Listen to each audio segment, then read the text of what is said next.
So it is a good day to you, huh? We introduce ourselves. Our name is Aronda. We bring with us an entire council of beings of light that are here for your behalf. You know and understand, as our vessel Marilyn jokes about, but we are the light, as are you. You are indeed the next evolutionary step for humanity. You understand that responsibility. You volunteered for this time in existence.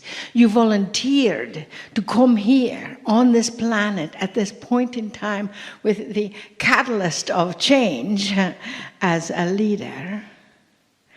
And the teachers of humanity coming round about to acknowledge you, your life, your energy. Because you see, you are the teachers of humanity. Take a deep breath.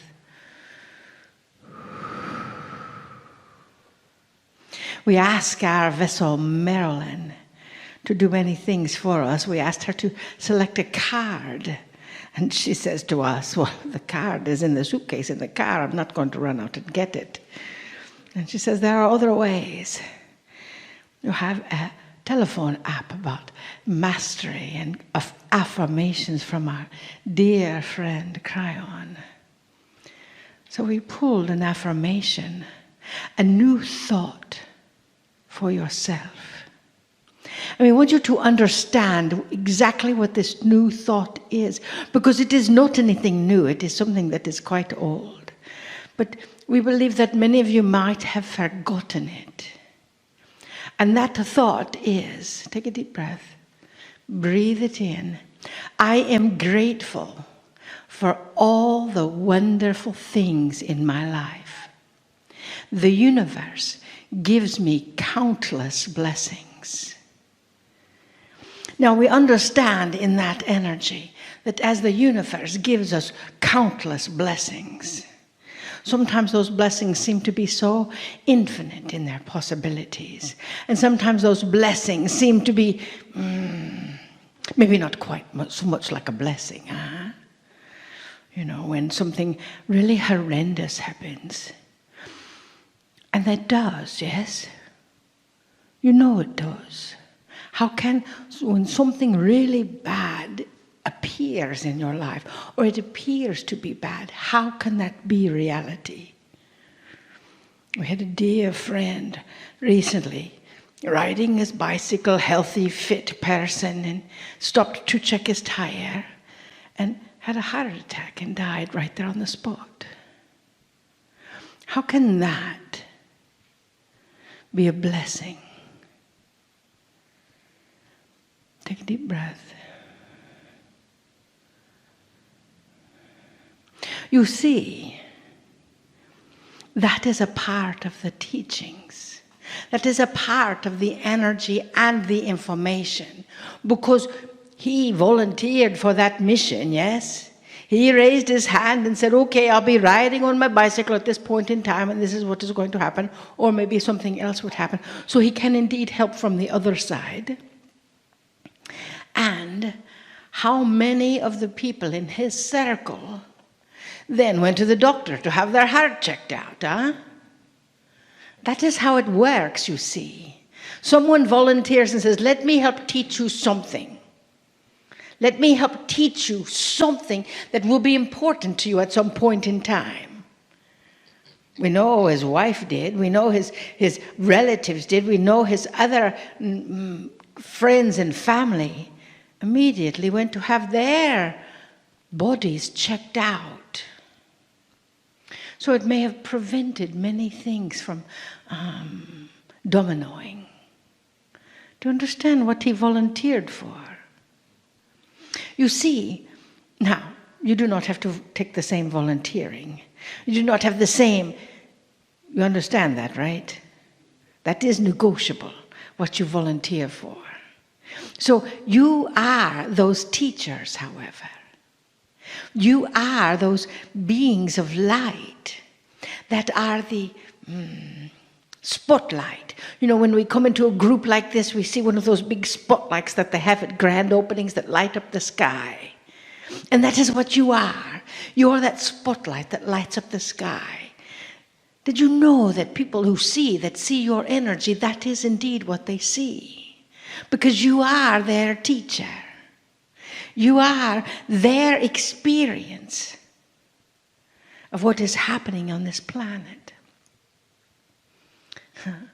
So, dearest beings of light, we ask you, what are you teaching? Take a deep breath. What are you sharing? Are you sharing all the complaints about your blessings?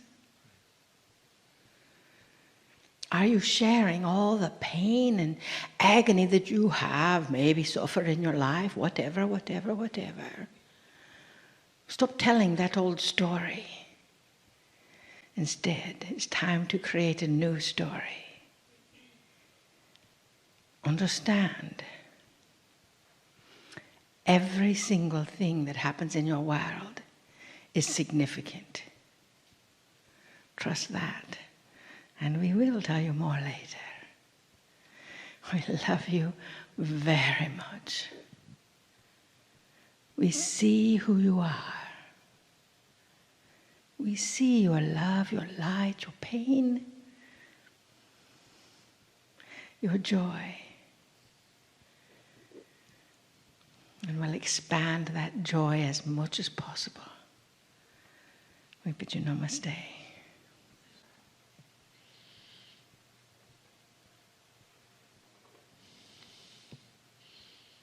Greetings, dear ones. I'm Kryon of Magnetic Service.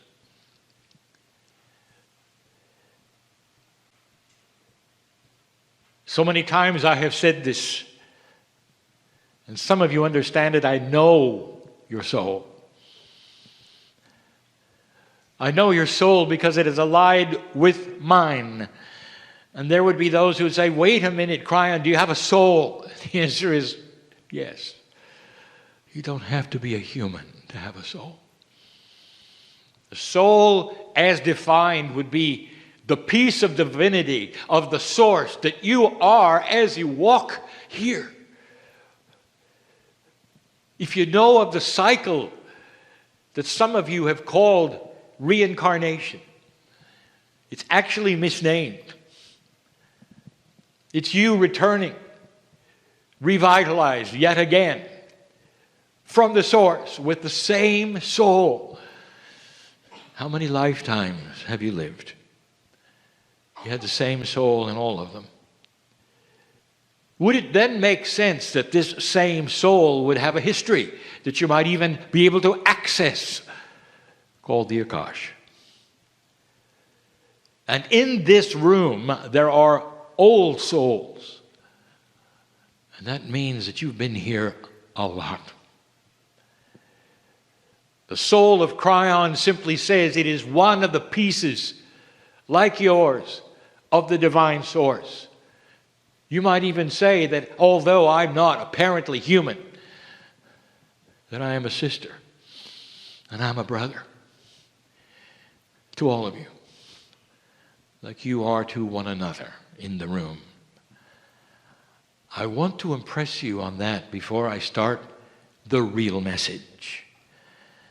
When you start to look at what is happening on the planet, that which my partner would teach before, not necessarily today, it is filled with profundity, purpose, timing, appropriateness, and massive change. What happens when you have paradigms change? There's a number of things that you could point to. The first thing is this, that your future is often seen as a repeat of the past. But if you have a paradigm shift, none of the principles, the actions, the interfaces, or the expectations of what has happened in the past can be applied to the future. And since none of you have been there yet, or experienced it yet, It's change that you don't necessarily appreciate or like or understand. The profundity of this goes further than just a paradigm shift for you. If you really understand the elements of physics that talk about time, you'd know that time is in a circle. And in this circle, you tend to run over some of the same energies you've created in the past, then creating that episode that you will call repeating history. And I just told you nobody has been there yet. So some of you are way ahead of me, and you would say, well, then what happened to the circle? And the answer is you broke it. You are on another path. Call it dimensional shift if you wish. It's not totally accurate. Call it anything you want to, which says this: you're beginning something new that has never happened on this planet ever before. And the thing that is driving it is not that outside source that some of you all fear. It's you. It's the consciousness of individuals starting to have a coherence together, a confluence of energy that will start to guide the planet. Look at the timing. You never had social media before. You never had the ability to be alone in a closet and contact 1 million people. And you can today. You can today. You never had the ability to form a consensus of what you're thinking, and you do today. Tens of thousands, hundreds of thousands of human beings collectively can do something they never could before. They can do things that would make politicians shake in their boots because they're in such control, and you don't know it yet. Oh, you will. Perfect timing for a paradigm shift, going through a shift that was predicted thousands of years ago, way before modern religion. The ancients were involved. Thousands of years, it said, from the stars, there'll come a day, measured by the precession of the equinox, a 26,000-year wobble on the earth, there'll come a day when humanity will end the time it was in and start another time. Profoundly, the Mayans called it a calendar that ended in 2012. It wasn't a mistake, because that calendar was 5,125 years long. It's time for a shift, and you're in it. A time change, a paradigm shift, a dimensionality. And the biggest problem will occur with the futurists. I'm talking to you, John. The problem is this: you will sense things on a track that have been accurate before, and then they won't happen. And the reason they don't is because the track is now different. You cannot take what was and apply it to what will be based upon the same principles and paradigms. What has taken place is systemic. You must have another track record. You must go for a while before you start to see the signs that measure differently than they used to. Even the most profound studies are based upon the past, not on the future. So it gets in the way of logical thinking of what might happen next. And that's when you have to create multiple scenarios of possibility. And not make up your mind it will be this one or that one based upon something in the past or a model in the past, or even that which you believe is analytically accurate that happened in the past.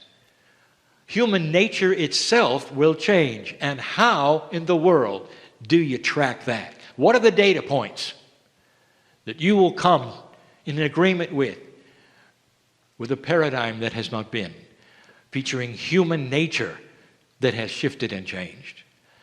And all this to say, dear ones, that when you mix the old with the new, you have problems.